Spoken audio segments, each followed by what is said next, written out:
নমস্কার, লিপিকা কাব্যগ্রন্থ থেকে সুয়োরানীর স্বাদ।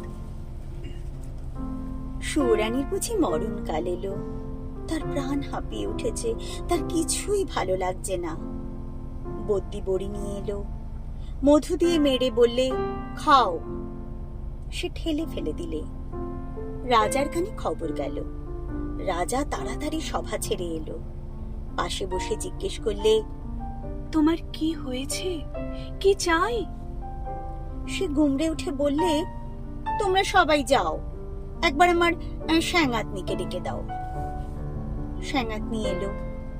রানী তার হাত ধরে বললে, সই বসো, কথা আছে। স্যাঙাতনি বললে, প্রকাশ করে বলো।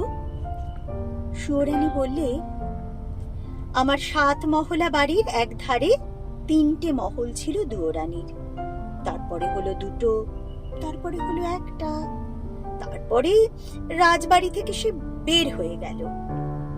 তারপরে দুয়োরানীর কথা আমার মনেই রইল না। তারপরে একদিন দোলযাত্রা। নাট মন্দিরে যাচ্ছি ময়ূরপঙ্খী চড়ে। আগে লোক, পিছে লস্কর, ডাইনে বাজে বাঁশি, বাঁয়ে বাজে মৃদঙ্গ।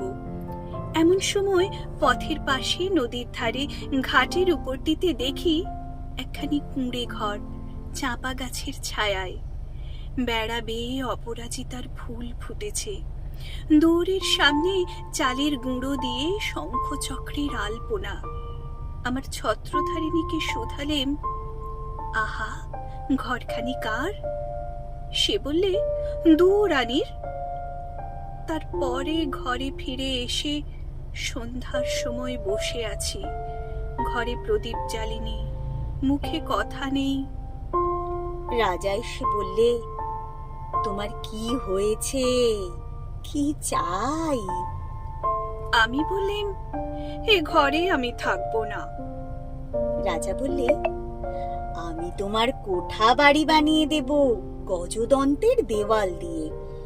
শঙ্খের গুঁড়োয় মেঝেটি হবে দুধের ফেনার মতো সাদা। মুক্তোর ঝিনুক দিয়ে তার কিনারে এঁকে দেব পদ্মের মালা।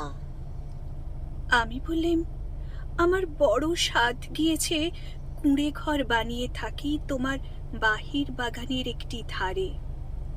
রাজা বললে, আচ্ছা বেশ, তার আর ভাবনা কি। কুঁড়ে ঘর বানিয়ে দিলে। সে ঘর যেন তুলে আনা বনফুল।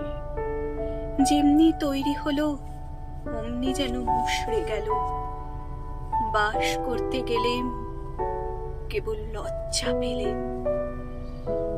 তারপরে একদিন স্নান যাত্রা। নদীতে নাইতে গেছি, সঙ্গে 107 জন সঙ্গিনী। জলের মধ্যে পালকি নামিয়ে দিলে, স্নান হলো। পথে ফিরে আসছি, পালকির দরজা একটু ফাঁক করে দেখি, ও কোন ঘরে গঙ্গা, যেন নির্মাল্যের ফুল। হাতে সাদা শাঁখা, পরনে লাল পেরে শাড়ি। স্নানের পর ঘড়ায় করে জল তুলে আনছে। সকালের আলো তার ভিজে চুলে আর ভিজে ঘড়ার উপর ঝিকিয়ে উঠছে। ছত্রধারিণীকে শুধলেন, মেয়েটি কে, কোন দেব মন্দিরে তপস্যা করে? ছত্রধারিণী হেসে বললে, চিনতে পারলে না? ওই তো দুয়োরানী। তারপরে ঘরে ফিরে একলা বসে আছি, মুখে কথা নেই। রাজা এসে বললে, তোমার কি হয়েছে, কি চাই? আমি বললাম, আমার বড় সাধ, রোজ সকালে নদীতে নিয়ে মাটির ঘড়ায় জল তুলে আনবো বকুলতলার রাস্তা দিয়ে। রাজা বললে, আচ্ছা বেশ, তার আর ভাবনা কি। রাস্তায় রাস্তায় পাহারা বসলো, লোকজন গেল সরে। সাদা শাঁখা পরলেন আর লাল পেরে শাড়ি। নদীতে স্নান সেরে ঘড়ায় করে জল তুলে আনলেন। দূরের কাছে এসে মনের দুঃখে ঘড়া আছড়ে ভাঙলেন। যা ভেবেছিলেন তা হলো না, শুধু লজ্জা পেলেন। তারপরে সেদিন রাস যাত্রা। মধুবনে জ্যোৎস্না রাতে তাঁবু পড়ল। সমস্ত রাত নাচ হলো, গান হলো, পরদিন সকালে হাতির ওপর হাওদা চড়ল। পর্দার আড়ালে বসে ঘরে ফিরছি, এমন সময় দেখি বনের পথ দিয়ে কে চলেছে। তার নবীন বয়স, চূড়ায় তার বনফুলের মালা, হাতে তার ডালি, তাতে শালুক ফুল, তাতে বনের ফল, তাতে ক্ষেতের শাক। ছত্রধারিণীকে শুধালেন, কোন ভাগ্যবতীর ছেলে পথ আলো করেছে? ছত্রধারিণী বললে, জানো না, ওই তো দুয়োরানীর ছেলে। ওর মার জন্যে নিয়ে চলেছে শালুক ফুল, বনের ফল, ক্ষেতের শাক। তারপরে ঘরে ফিরে একলা বসে আছি, মুখে কথা নেই। রাজা এসে বললে, তোমার কি হয়েছে, কি চাই?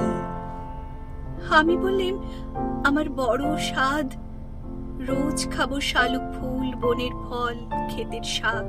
আমার ছেলে নিজের হাতে তুলে আনবে। রাজা বললে, আচ্ছা বেশ, তার আর ভাবনা কি। সোনার পালঙ্কে বসে আছি, ছেলে ডালি নিয়ে এলো। তার সর্বাঙ্গে ঘাম, তার মুখে রাগ, ডালি পড়ে রইল। লজ্জা পেলেম। তারপরে আমার কি হলো কি জানি, একলা বসে থাকি, মুখে কথা নেই। রাজা রোজ এসে আমাকে শুধোয়, তোমার কি হয়েছে, কি চাই? সৌরানী হয়েও যে কি চাই, সে কথা লজ্জায় কাউকে বলতে পারিনি। তাই তোমাকে ডেকেছি সেনাতনী, আমার শেষ কথাটি বলি তোমার কানে। ওই দুয়োরানীর দুঃখ আমি চাই। সেনাতনী গালে হাত দিয়ে বললে, কেন বলো তো?